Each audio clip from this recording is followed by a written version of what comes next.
උනාදත් ආදරයෙන් සාදරයෙන් ඔබව ෆුඩ්ස් ලංකා රෙසිපි නාලිකාව වෙතට පිළිගන්නවා. අපි අද දවසේ සූදානම් වෙන්නේ චිකන් වලින් බොහොම රසවත් කෑමක් හදාගන්න ක්‍රමය. ගොඩක් කටි ඇහුවා මේක ගොඩක් රෙස්ටොරන්ට් වලින් අපි කනවා මේක ගෙදරදී හදාගන්න පුළුවන්ද කියලා. ඒක නිසා පහසුවෙන් ලේසියෙන් හදාගන්න පුළුවන් විදිය ඉතාමත් සරලව මම අද රෙසිපි එකක් හැටියට ඔයගලන්ට කියලා දෙනවා. මේක චිකන් චුක්කා කියලා තමයි හඳුන්වන්නේ. චිකන් චුක්කා කියන නම පොඩ්ඩක් විනෝදජනක වුණාට බොහොම රසවත් විදිහට කුකුල් මස් වලින් හදන කෑමක් තමයි චිකන් චුක්කා කියන්නේ. සුදු බත් එකක් එක්ක එහෙම නැත්නම් බයිට් එකක් විදියට හරි නිකම්ම හරි කෑමට ගන්න පුළුවන් මේ චිකන් චුක්කා එක. බලන්නකො එහෙනම් හදන්නේ කොහොමද කියලා. අවශ්‍ය දේවල්. සාමාන්‍ය ප්‍රමාණයේ කෑලි වලට කපාගත්ත හැම ඉවත් කළ කටු රහිත කුකුල් මස් කිලෝ එකක්. මේක ප්‍රමාණය අනුව වෙනස් කරගන්න පුළුවන්. ඊට පස්සේ රස අනුව ලුණු අවශ්‍ය කරනවා. අඟලක පමණ ඉඟුරු කැබැල්ලක් අවශ්‍ය කරනවා. සුදු ලුණු බිග් 8ක් පමණ. මින්චි කොළ අපි කියන්නේ mint leaves කියලා. එයින් මිටක් පමණ අවශ්‍ය කරනවා. මේක ඇත්තටම අවශ්‍ය නොවෙනවා වෙන්න පුළුවන්. මොකද හේතුව මේ දවස්වල mint leaves ටිකක් මිල ගණන් අධික නිසා. ඔබට හොයාගන්න පුළුවන් නම් එයින් චුට්ටක් එකතු කරන්න අමතක කරන්න එපා.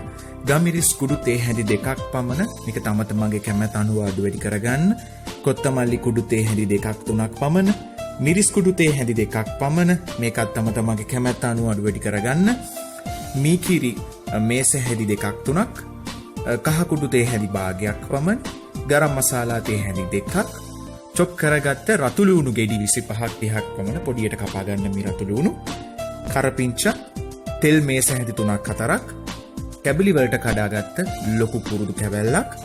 කැබලි වලට කඩාගත්ත බේ ලීෆ් මේක තියෙනවා නම් පමණක් භාවිත කරන්න. එහෙම නැත්නම් අත්‍යවශ්‍යම නැහැ. කරාබ නැටි එකක්. සූදුරු ඇට තේ හැඳි කාලක් භාගයක් පමණ. වතුර වීදුරු එකක්. වතුර වීදුරු එකක් කියන්නේ සාමාන්‍ය මිලිලීටර් 240ක් පමණ මේකට අවශ්‍ය කරනවා. දැන් අපි බලමු මේක සාදා ගන්න ආකාරය. මම ඊටාමත්ම සරලව පැහැදිලිව හිමින් සැරේ කියලා දෙන්නම්. මුලින්ම සුදු ලුණුයි ඉඟුරුයි මිංචි කොළයි එකට දාලා ගලේ අඹරගෙන පේස්ට් එකක් හදාගන්න අවශ්‍ය කරනවා. කැමති නම් මේක බ්ලෙන්ඩර් කරගන්නත් පුළුවන්. ඊට පස්සේ හොදලා පිරිසිදු කරගත්ත කුකුල් මස් කෑලි වලට හදාගත්ත පේස්ට් එකත් එක්ක කහ කුඩුයි මීකිරි ගරම් මසාලයි කොත්තමල්ලි කුඩුයි ලුණු ටිකකුයි එකතු කරන් හොඳට මිශ්‍ර කරන් අඩුම ගානේ පැය 2ක් 3ක්වත් පදම් වෙන්න තියාගන්න. දැන් පදම් කරපු කුකුල් මස් ටිකට වතුර වීදුරුවක් විතර දාගෙන කුකුල් මස් ටික බාගෙට තැම්බෙනකන් සාමාන්‍ය අඩු ගින්දරේ ලිපේ තියලා විනාඩි 15ක් 20ක් විතර පියනකින් වහලා උයා ගන්න.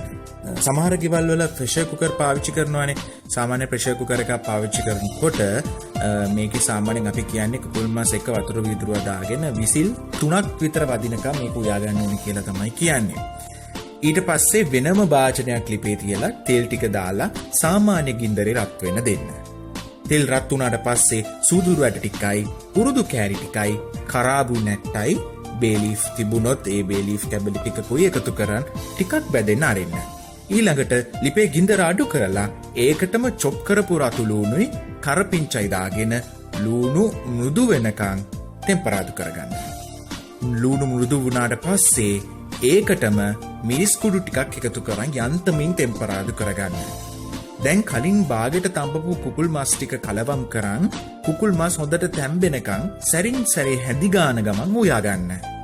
කලින් සැරේ කුකුල් මස් තඹගෙන ඉතුරු වුණු ඉස්ම ටිකත් මේකටම එකතු කරන්න අවශ්‍යයි කියලා හිතනවා නම් විතරක් තව වතුර පොඩ්ඩක් එකතු කරාට කමක් නැහැ. හැබැයි වැඩි එකතු කරන්න යන්න එපා. අන්තිමට රස අනුව ලුණුත් දාලා ඉස්ම ගතිය හොඳට හිඳිලා වේලෙනකන් උයාගෙන ලිපෙන් බාලා රස බලන්න පුළුවන්. ඔන්න ඔච්චරයි. හරිම සරලයි. බලන්න අපි රෙස්ටොරන්ට් වලට ගිහිල්ලා මුදල් වියදම් කරලා කන එකේ තමන්ගේ ගෙදර කට්ටියත් එකතු කරගෙන මේ වගේ රසම රස රෙසිපි එකට කෑම වේලක් හදාගෙන එයාත් එක්ක රස විඳිනකොට තියෙන සතුට. ඉතින් ඔබත් අත්දැක බලන්න. මොනවා හරි ප්‍රශ්නයක් නැගුණොත් අපේ කමෙන්ට් සෙක්ෂන් එකේ කමෙන්ට් එකක් දාන්න අමතක කරන්න එපා. මේ වට්ටෝරුව අපි තෝරගන්නේ අන්තර්ජාලය ඇසුරෙන් වගේම අපිට ඉදිරිපත් වෙන වට්ටෝරුව ඇසුරෙන්. අලුත්ම මෙවැනි වීඩියෝස් දාපු ගමන් බලන්න අපේ නාලිකාව සබ්ස්ක්‍රයිබ් කරන්න. බෙල් අයිකන් එකත් ක්ලික් කරන්න. ඔබට රසබර දවසක්.